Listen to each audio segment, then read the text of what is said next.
Hello everyone, welcome to my channel. Here we have taken chapter number 2 of class 11, that is biological classification. So before starting off the chapter, I want to tell you कि अभी recent जितने भी NCERT में changes देखने को मिले हैं, ठीक है, वो सारे changes देखते हुए सारी चीज़ें आपको clarify की जाएंगी. Okay, so in this video I have told about the introduction of classification के पहले क्या था, ठीक है, क्लासिफिकेशन कैसे स्टार्ट हुआ, क्या था, फिर इसके बाद अभी रीसेंट क्या चल रहा है, ठीक है, लिविंग ऑर्गेनिजम्स को लेकर के क्लासिफिकेशंस की बात हो रही है ना, तो क्या हो रहा है, अभी रीसेंट क्या चल रहा है, तो वो सारी चीज़ों को लेकर के यहाँ पर बताया गया है. ठीक है, so let's start our chapter.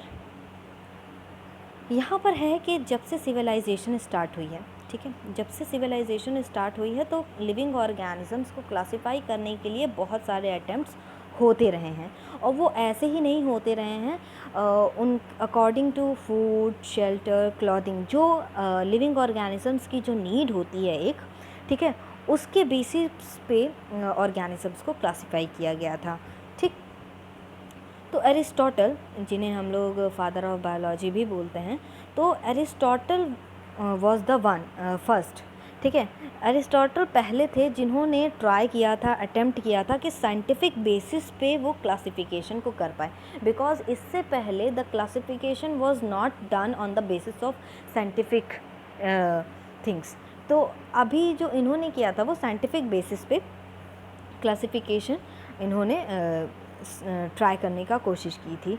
ठीक है, सो इन्होंने क्या किया कि सिंपली मॉर्फोलॉजिकल कैरेक्टर्स को देखते हुए प्लांट्स को, मॉर्फोलॉजिकल कैरेक्टर्स आप समझ जाइए कि फिज़िकल कैरेक्टर्स को देखते हुए उस प्लांट्स को ट्रीज़, हर्ब्स, शर्ब्स में बांट दिया, और जो एनिमल्स थे उनको दो ग्रुप में बांट दिया, जिनके पास रेड ब्लड सेल्स है और जिनके पास नहीं है. ठीक है, ऐसे बांट दिया. इतना समझ में आप लोग को.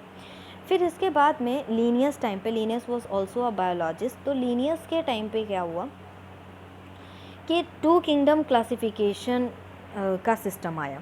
ठीक, अब इसमें क्या था कि प्लांटेई और एनिमल किंगडम बनाए गए.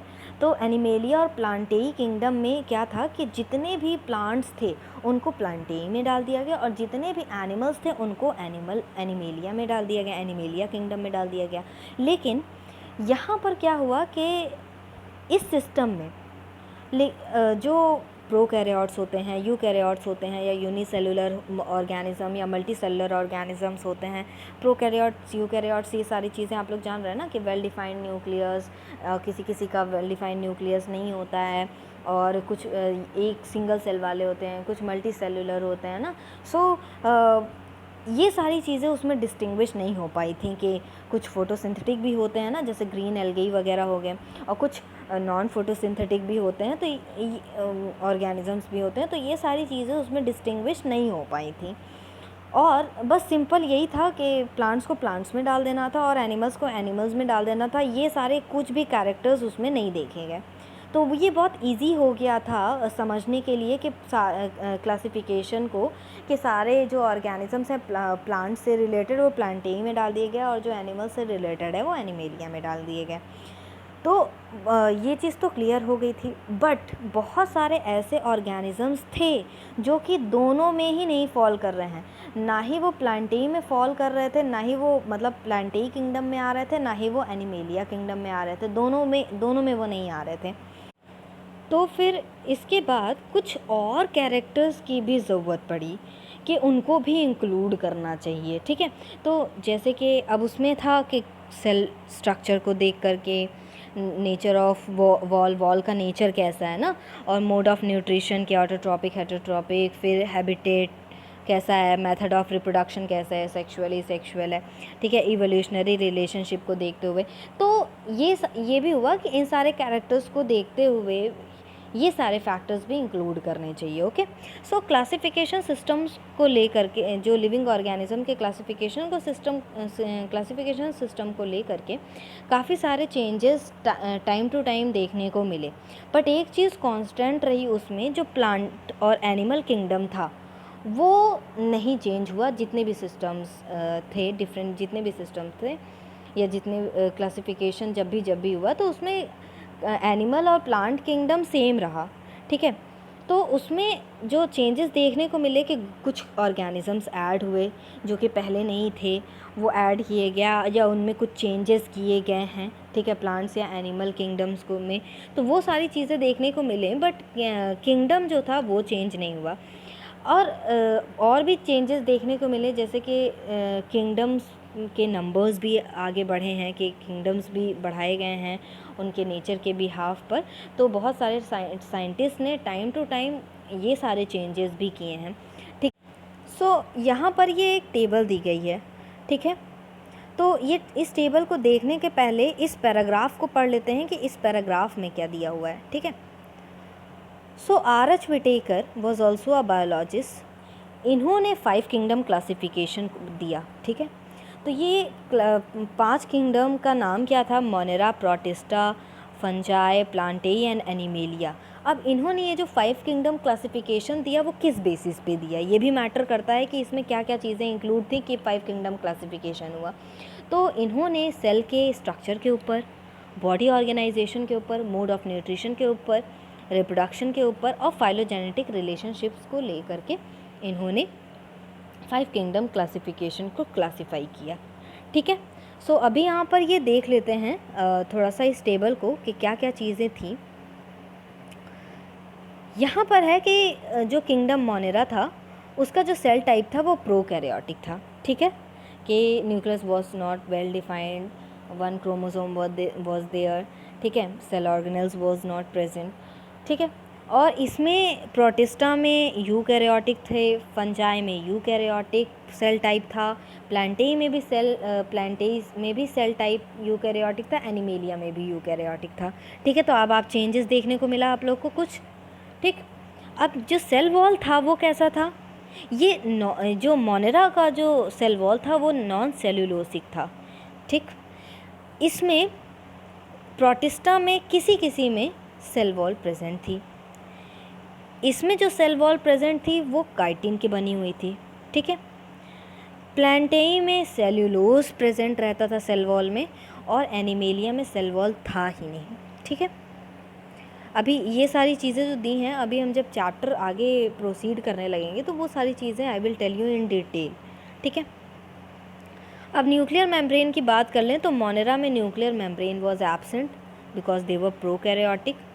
फिर इनमें प्रेजेंट था, प्रोटिस्टा में प्रेजेंट था, फंजाई में प्रेजेंट था न्यूक्लियर मेम्ब्रेन, प्लांटेई में भी प्रेजेंट था एंड एनिमेलिया में भी प्रेजेंट था, ठीक है। तो यहाँ पर भी आपको चेंजेस देखने को मिले कि मोनेरा में नहीं था, बाकी सब में था।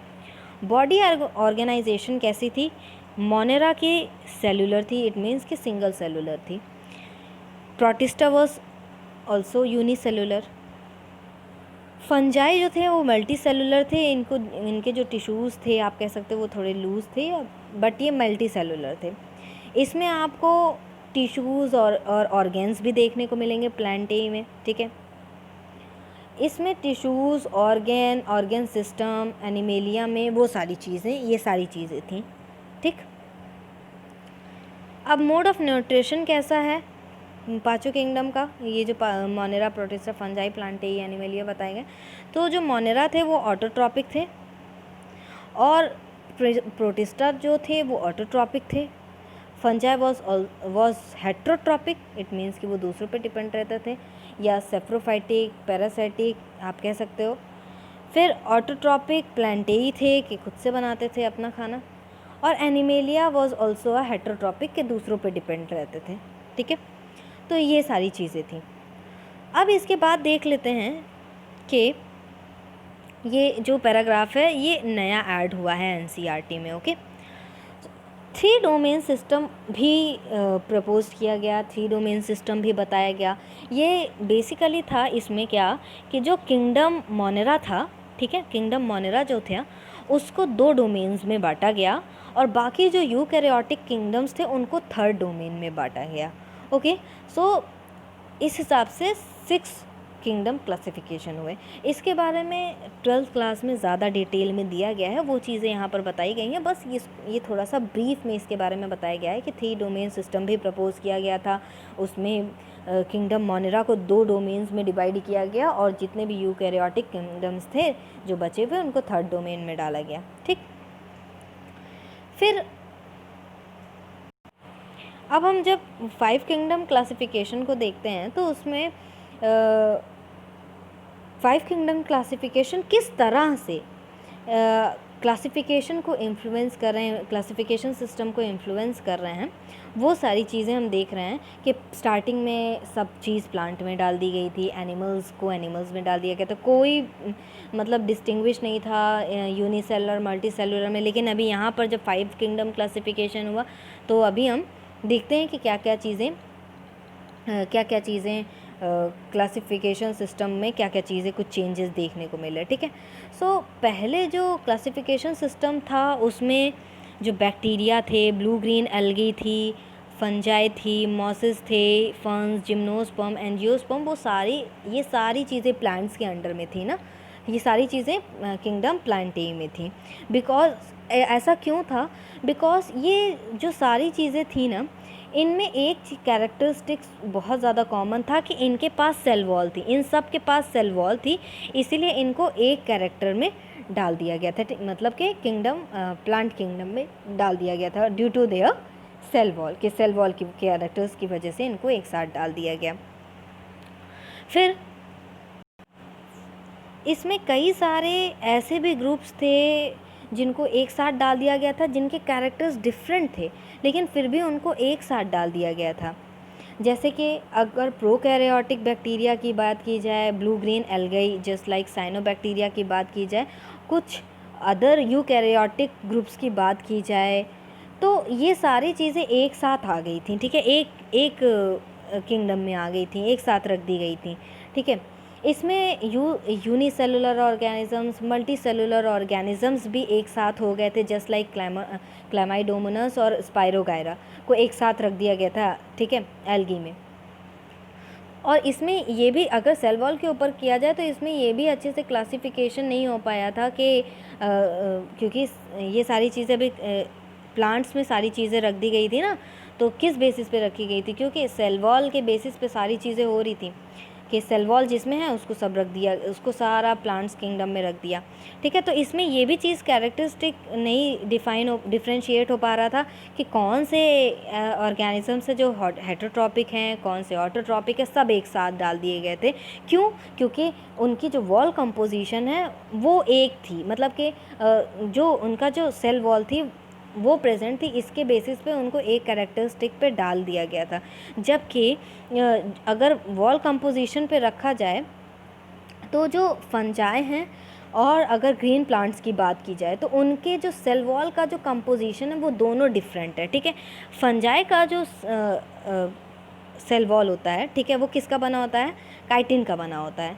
लेकिन अगर उसी जगह पे अगर हम बात कर लेते हैं ग्रीन प्लांट्स की, तो वो किसके बने होते हैं? सेल्यूलोज के बने होते हैं। तो सेल वॉल में डिफरेंट था, सेल कंपोजिशन में डिफरेंस था। ठीक है, लेकिन फिर भी वहाँ पर वो चीज़ डिफ्रेंशिएट नहीं की गई थी।